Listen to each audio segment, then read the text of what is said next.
तो friends, welcome to SSC coaching centre. दोस्तों, आज मैं आपको रीजनिंग के सवाल सिखाऊंगा। पहला सवाल है नंबर एनालॉजी का, 86, 48, 93 क्वेश्चन मार्क। यहाँ पे कौन सी संख्या आएगी वही बताना है, ठीक है। 86 से 48 बनाना है तो बड़ा ही आसान है। ये 86 में 8 और 6 जो संख्या है, 8 और 6 जो संख्या है, इनका आपस में मल्टीप्लाई कर दो तो 8 सिंग 48 बन जाएगा। ऐसे ही 9 और 3 है, इनका मल्टीप्लाई कर दो, 9 और 3 का मल्टीप्लाई कर दो तो 9 तिया 27 बन जाएगा।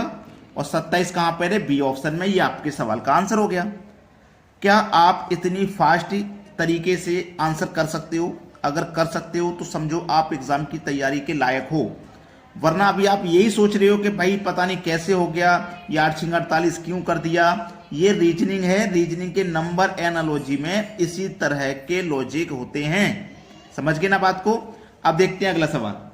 अगला सवाल है, यहां देखिएगा, ये क्वेश्चन मार्क है, यहां पे कौन सी संख्या आएगी वो बताना है। लेकिन उससे पहले हमें यह देखना है प्रश्न में बड़ी संख्या किधर है। ऐसे चलोगे तो 50, ऐसे चलोगे 25, ऐसे चलोगे तो 28। तो हमें ये एक हिंट मिल गया है कि हमें प्रश्न को इस तरह से सोल्व करना है आगे की तरफ, ठीक है, इस तरीके से। ठीक है, तो मेरे पास क्या है? 9। अगर मैं 9 का स्क्वायर करता हूं तो कितना मिलेगा मुझे? 81। और इस बीच वाली संख्या को माइनस कर देता हूं 81 में से। 31 को माइनस अगर मैंने कर दिया तो कितना मिलेगा? 50। ये वाली संख्या मुझे मिल जाएगी। ऐसे ही 6 है, 6 का स्क्वायर कर दूं तो मुझे कितना मिलेगा? 36। और बीच वाली संख्या को माइनस कर देता हूं, इसको 11, तो कितना मिलेगा? 25। देखो 25 है ना। अब मैं यहां पे कौन सी संख्या लूं? क्वेश्चन मार्क, जिसका मैं वर्ग करूं। वर्ग करने के बाद जो संख्या आएगी उसमें से माइनस करूं ये 21 को, तब जाके मुझे मिलेगा 28। ऐसा ही तो है, इसी लॉजिक पे तो है ये। इसका वर्ग करने पे जो संख्या मिलेगी x, उसमें से हम इसको माइनस करेंगे तब ये संख्या मिलेगी। ठीक है, चलिएगा। अब इस x का मान मैं क्या रखूं कि 21 माइनस करने पे 28 आ जाए। 21 माइनस करने पे 28 आ जाए। ऐसी कौन सी संख्या लूं मैं? नहीं पता ना, तो आप इन दोनों को जोड़ देना हमेशा। 1 और 8 9, 2 और 2 4, वो संख्या 49 है। x का मान 49 है। 49 में से अगर आप 21 को माइनस करोगे तो 28 आ जाएगा। वो संख्या 49 है x का मान। लेकिन ये x स्क्वायर का मान है ना 49, वर्ग का मान है। तो किस संख्या का वर्ग 49 होता है? आप कहोगे सर 7 का वर्ग 49 होता है। तो क्वेश्चन मार्क की जगह पर 7 आएगा, जो कि हमारे बी ऑप्शन में है। ठीक है, 7 का वर्ग करोगे तो 49, 49 में से 21 माइनस करोगे तो 28 आएगा। सभी सवाल को समझ गए हैं। अब देखेंगे अगला प्रश्न। अगला सवाल है, अब इस प्रश्न में आप ऐसे देखोगे तो बड़ी संख्या मिलेगी 96, ऐसे 112, और ऐसे ये संख्या हमें पता करनी है। फिर क्या आएगी? 6 से 24 से कुछ ऐसा करिए कि आपका 96 बन जाए। ठीक है, तो देखो मैं क्या कर सकता हूं। यहां पे ये जो 24 है, इस 24 में मैं 6 से भाग कर सकता हूं। 4 बार में भाग हो जाएगा। और इस 24 का और इस 4 का फिर आपस में मल्टीप्लाई कर दो। 24 चौके 96 होता है। ठीक है, क्लियर। ऐसे ही इस 28 में 7 से भाग कर दो। 7 चौके 28, और 28 का 4 का मल्टीप्लाई करो। 28 का 4 का मल्टीप्लाई करो, कितना होता है? 4 8 32, हासिल लगे 3, 4 दूनी 8 और 3 11, 112 हो जाएगा। देखो 112 मिल गया। ऐसे ही 39 में 13 से डिवाइड करो। 13 3 39, 3 बार में गया। और 3 का 39 का मल्टीप्लाई कर दो। 3 निम 27 का 7, हासिल लगे 2, 3 3 9 2 11, 117 आ गया। और 117 हमारे पहले ऑप्शन में है। यह सवाल का बिल्कुल सही आंसर है। अब देखेंगे अगला सवाल। अगला सवाल है, 12 मल्टीप्लाई 8 डिवाइड 36 प्लस 3 माइनस 6 बराबर 102 के होना चाहिए। और ये है हमारे ऑप्शन। तो ऐसा सवाल कभी भी मिले ना जिसमें प्लस माइनस डिवाइड मल्टीप्लाई इस तरीके का ऑप्शन हो, तो वो सवाल आपको ऑप्शन से ही मिलेगा सही जवाब, ऑप्शन से। और ऑप्शन आपको वो देखना है जिसके पहले में डिवाइड हो। जैसे सी ऑप्शन के पहले में डिवाइड है और डी ऑप्शन के पहले में डिवाइड है। डिवाइड वाला ऑप्शन लेना है।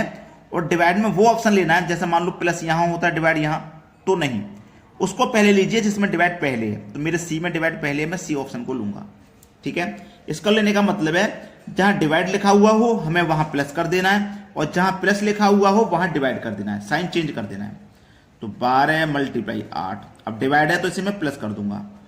36, और यहां प्लस है तो यहां डिवाइड कर दूंगा। ठीक है, अब देखो ये 112 के आएगा कि नहीं, चलो चेक करते हैं। ठीक है, चेक कर लेते हैं। पहले तो डिवाइड सॉल्व होगा। 3 से कटा दो 36 को 12 बार में, तो इतनी की वैल्यू 12 आ गई है। तो 12 मल्टीप्लाई 8 प्लस 12 माइनस 6 बराबर 102।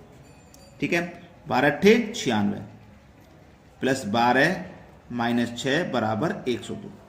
ठीक है, 12 और 96 इसको जोड़ो, 12 और 96 को जोड़ेंगे तो ये 108 हो जाएगा, माइनस 6 डिवाइड के 102।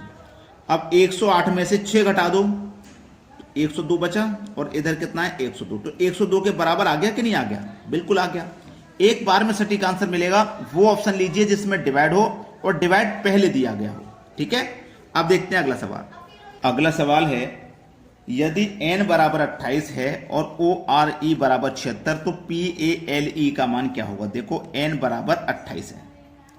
अब एक बात समझिए, n अल्फाबेट में कितने नंबर पे आता है? आप कहोगे सर 14 पे, 14 से हो गया 28, मतलब 2 से गुना किया गया है।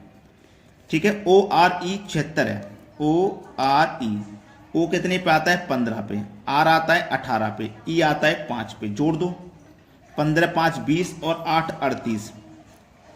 इसका भी अगर मैं 2 गुना करूंगा, 38 का 2 गुना तो 76 हो जाएगा। देखो 2 गुना दिया गया है, तो यहां पे भी हम 2 गुना करेंगे ना, PALE। P कितने नंबर पे आता है भाई? 16 पे, ये 1 पे आता है, L 12 पे, E 5 पे। 16 में 1 जोड़ो 17, 17 में जोड़ो 12, 17 में पहले 10 जोड़ो 27 और 2 29 और 5 जोड़ो तो 34, सबको जोड़ा तो 34 आ गया। इसका भी 2 गुना कर दो, 34 दूनी 68, सवाल खत्म हो गया भाई। 68 दिया गया बी ऑप्शन में, ये आपके सवाल का है बिल्कुल सही आंसर। प्रश्न सभी को क्लियर है? अब देखते हैं अगला सवाल। अगला सवाल है, 99 का गुना 99 से करना है, और ये सवाल आपके लिए दिया जा रहा है होमवर्क में। आसान सा सवाल, बिल्कुल आसान सा सवाल आपके लिए दिया जा रहा है। आप बड़ी ही आसानी से ऑप्शन में देख करके आंसर बता सकते हो इसका जवाब क्या है। तो सभी बच्चों को कमेंट में अपना अपना आंसर बताना है। ठीक है, धन्यवाद।